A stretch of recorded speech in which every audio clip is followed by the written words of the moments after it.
Nigeria is a country with a vast amount of contradiction and complexity. It has giant megacities and small rural tribes. It's a land of self-reliance and entrepreneurial spirit, aching to reap the benefits of a modern world. But it's also riddled with inequality, unemployment, and terror groups looking to reverse that progress.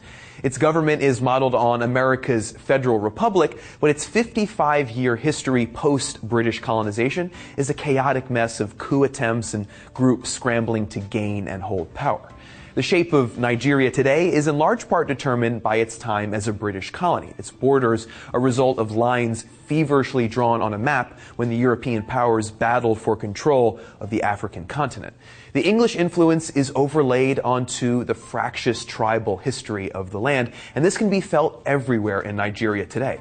English is the official language of the country, for example, but for many it's just a spotty second language after their regional dialect, of which there are over 500.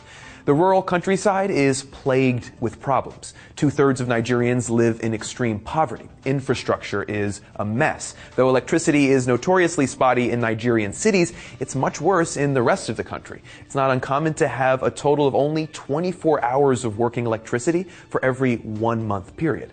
This is largely due to the fact that the government's presence in rural areas can be almost non-existent. Indeed, it's this very absence that allowed for the rise and flourishing of terror groups like Boko Haram, who operate with relative impunity.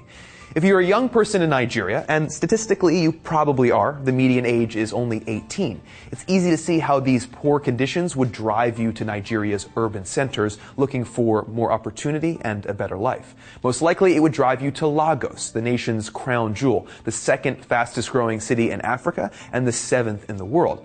Lagos is a microcosm of the economic disparities within the country at large. An oil boom contributes to the upper class wealth, and massive urban migration contributes to a growing population of slum-dwelling poor.